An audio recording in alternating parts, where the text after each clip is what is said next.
আমি শশীদির কাছে আরো একবার আসবো। শশীদি, যারা আন্দোলন করছেন, আন্দোলনকারীদের সিংহভাগ মূলত তৃণমূলের, এটা সমস্যাটা মূলত না, সবাই তৃণমূলের, ওখানে তৃণমূল ছাড়া কিছু নেই।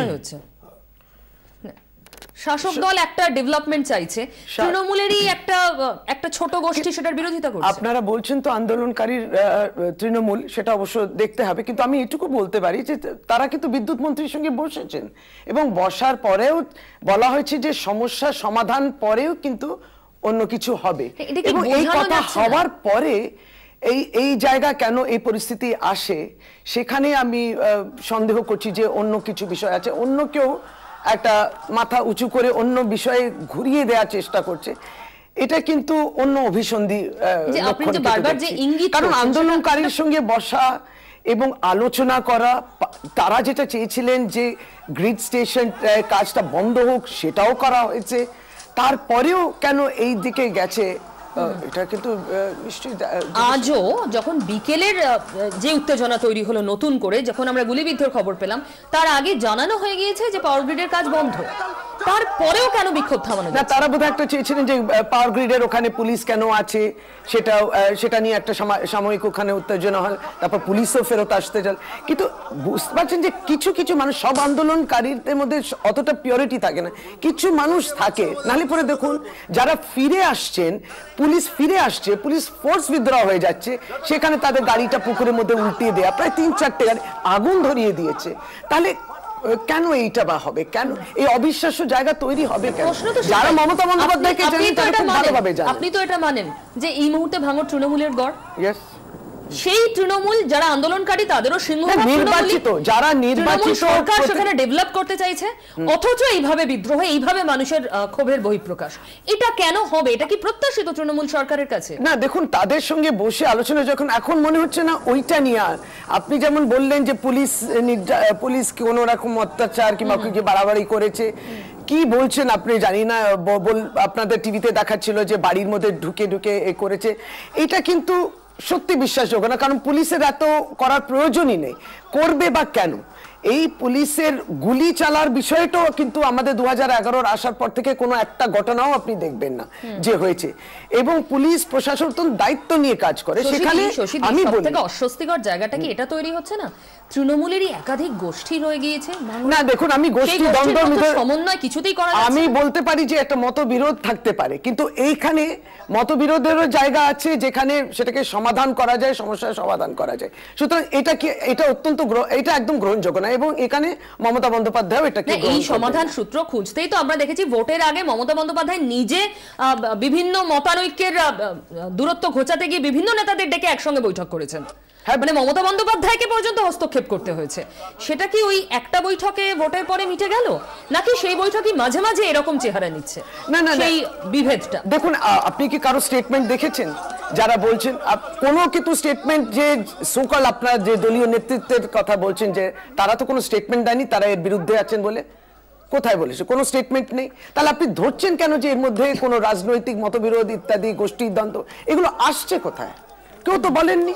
সুতরাং এইগুলো দিয়ে দেখুন, এইভাবে যখন আমরা সোকল যারা বুঝতে পারি, আমরা যদি যারা সোকল ইন্টেলিজেন্ট, আমরা যদি আলোচনাগুলো, যে পয়েন্টটা অস্বীকার করছেন ঠিক সেই পয়েন্টেই মুখ খুলেছেন রেজ্জাক মোল্লা, আপনাদেরই দলের নেতা এখন এবং মন্ত্রীও। রেজ্জাক মোল্লা বলেছেন ভাঙড়ে যে পরিস্থিতি তৈরি হয়েছে তার জন্য দায়ী তৃণমূলেরই একাংশ। সবিস্তারে বলবে কমলিকা সেনগুপ্ত, আমাদের প্রতিনিধি। কমলিকা, দেখো, রেজ্জাক মোল্লার বক্তব্য হচ্ছে যে একটা সময় এখানে ফোর্স অ্যাপ্লাই করা হয়েছে, একটা সময় এখানে মানুষকে থ্রেট করা হয়েছে, এবং সেখান থেকে এটা একটা 6 মাসের আন্দোলন, যে আন্দোলনের জেরে ভাঙড়ের এই পরিস্থিতি আজকে, সেটা একটা 6 মাসের আন্দোলন, যাতে রেড স্টার রয়েছে, আলট্রা লেফট ফোর্সেস রয়েছে, নকশালরা রয়েছে, এবং সেখান থেকে দাঁড়িয়ে যেভাবে ট্যাকল করা উচিত ছিল সেইভাবে ট্যাকল করা হয়নি, উল্টে তার বদলে কিছু থ্রেট ইউজ করা হয়েছে, কি থ্রেট পারসেপশনে মানুষকে দেওয়া হয়েছে, যার জন্য রেড স্টারের যারা বা আলট্রা লেফট যারা এখানে এসে দিনের পর দিন তারা মানুষকে বুঝাতে সক্ষম হয়েছে, সেখানে কোথাও না কোথাও পার্টির একটা ফেলিয়ার রয়ে গেছে। তিনি নিজে বিধায়ক, কিন্তু তিনি 7 মাস আগে জিতে এসেছেন, তিনি এই বিষয়টা জানতেন না, এবং এখন তিনি এসে তিনি চেষ্টা করছেন এই সিচুয়েশনটাকে কন্ট্রোলে আনতে, এবং মুখ্যমন্ত্রী যে নির্দেশ দিয়েছে সেই নির্দেশের বার্তা যাতে মানুষের কাছে পৌঁছে যায় সেই জিনিসটা তিনি সঠিকভাবে চেষ্টা করবেন। কিন্তু যেহেতু 6 মাস ধরে এই আন্দোলনটা করা হয়েছে এবং সাধারণ মানুষকে বোঝানো হয়েছে, সেখানে বোঝানোই একটা অস্ত্র হতে পারে এমনটা তিনি মনে করছেন। কমলিকা, ধন্যবাদ। শশীদি কি বলবেন এরপর? না, আমি এখানে বলি যে সবচেয়ে অ্যাডভান্টেজ পজিশনে আন্দোলনকারীরাই আছেন, কারণ এই সরকার কোনো বিষয় ডেভেলপমেন্ট হলেও বুলডোজ করবে না। এইখানেই হচ্ছে তফাৎ অন্যান্য যে আগে যে সরকার ছিল তার থেকে। সুতরাং আন্দোলনকারীদের আশ্বস্ত করা, আমরা আমাদের আশ্বস্ত করার প্রয়োজন আমি বলবো না, কিন্তু সে আবারও আশ্বস্ত করছে। না, কিন্তু এটা আপনি মানেন কি মানেন না? এখানে কিন্তু কমলিকা আলট্রা লেফট, এই যে লেফটের কথা বলা হচ্ছে, এই যে যেটা বললাম, যাদেরকে ত্যাগ করে দিয়েছেন মানুষ, তারা আবারও মনে করছেন এই আন্দোলনটাকে সামনে রেখে তারা নিজে পিছনে সারিতে রয়েছেন, কিন্তু কিছু মানুষদেরকে লেলিয়ে দিচ্ছেন, এগিয়ে দিচ্ছেন। এটা কিন্তু শুরু থেকে আপনি যে ইনস্টিগেশনের কথা বলছেন, আমরা সেই বিতর্কে আসবো। এই মুহূর্তে শতরূপ আমাদের সঙ্গে নেই, একটু পরে ওর সঙ্গে এই আলোচনায় আসবো আমরা। কিন্তু তার আগে আপনি বলুন, তৃণমূলের একাংশ দায়ী, রেজ্জাক মোল্লা আপনাদেরই তো দলের মন্ত্রী, না আমরা এটা আপনি অস্বীকার করছেন না? তৃণমূল কংগ্রেসের কোথায় উনি ডাইরেক্টলি বলেছেন বলুন তো? তৃণমূল কংগ্রেসের লোকেরা, কমলিকা বা বলেছে যে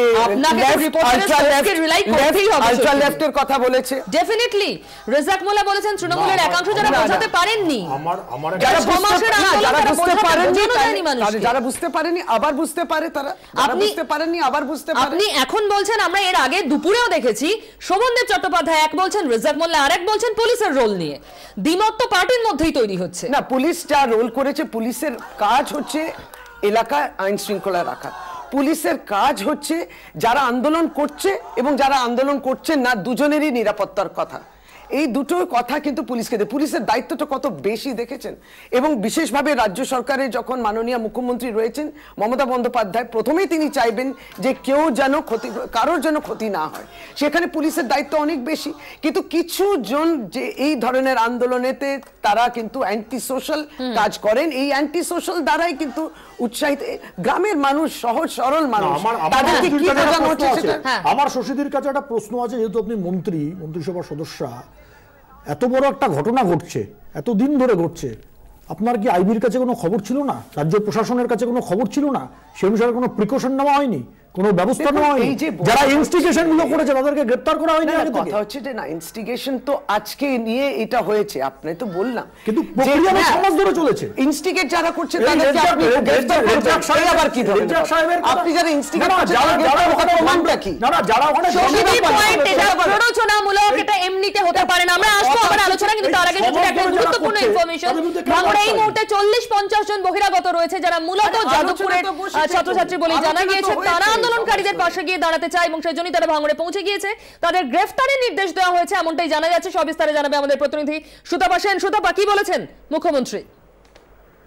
দেখো, রাজ্য প্রশাসনের কাছে যে খবর এসে পৌঁছেছে তাতে যেটা জানা যাচ্ছে যে ভাঙড়ে 40-50 জন বহিরাগত তারা ওখানে এই আন্দোলনকারীদের সাথে রয়েছে, এবং তার মধ্যে মাওবাদীরা রয়েছে বলে রাজ্য প্রশাসনের কাছে খবর। এবং একই সঙ্গে যাদবপুর বিশ্ববিদ্যালয়ের কিছু ছাত্রছাত্রীও রয়েছে। এদেরকে প্রশাসনের তরফ থেকে কিন্তু আজকে গ্রেপ্তার করার নির্দেশ দেওয়া হয়েছে, এবং গোটা বিষয়টি প্রশাসন নজরে রেখেছে। এবং যে প্রাথমিক রিপোর্ট এসেছে সেই রিপোর্টেই কিন্তু এই খবর এসে পৌঁছেছে যে এই 40-50 জন বহিরাগতদের মধ্যে শুধু যাদবপুর বিশ্ববিদ্যালয়ের ছাত্রছাত্রীরা নন, বা মাওবাদীরাও কিন্তু রয়েছেন। সুতপা, ধন্যবাদ। এই মুহূর্তের ভাঙড়ের ছবি আমাদের দর্শকদের সামনে আমরা আনবো। এখনো পর্যন্ত কিন্তু সম্পূর্ণ উত্তেজনা প্রশমিত করা যায়নি। আগুন জ্বলছে ভাঙড়ের রাতেও। যে আশঙ্কাটা ছিল যে রাতেও হয়তো ভাঙড়ে অশান্তি হতে পারে, সেই আশঙ্কাই খানিকটা সত্যি হচ্ছে। আগুন জ্বলছে ভাঙড়ে, কিন্তু কেন এই আগুন? নতুন করে অশান্তি কেন? সেটাই সব থেকে বড় প্রশ্ন। এই মুহূর্তে 40-50 জন বহিরাগত যারা ভাঙড় পৌঁছে গিয়েছে, যাদের মধ্যে যাদবপুরের পড়ুয়ারা রয়েছেন যেমন, তেমনি প্রশাসনের কাছে খবর রয়েছে এর মধ্যে মাওবাদীরাও ঢুকে গিয়েছে। তাদেরকে গ্রেফতার করতে হবে, এই নির্দেশ দেওয়া হয়েছে নবান্ন থেকে। কিছুক্ষণ আগে আমাদের প্রতিনিধি জানালেন। সুতরাং ভাঙড় নতুন করে উত্তপ্ত হয়ে ওঠার একটা তীব্র আশঙ্কা তৈরি হয়েছে। ইতিমধ্যে আগুন জ্বলার ছবি আপনারা দেখতে পাচ্ছেন। ভাঙড় এখনো অবধি শান্ত নয়।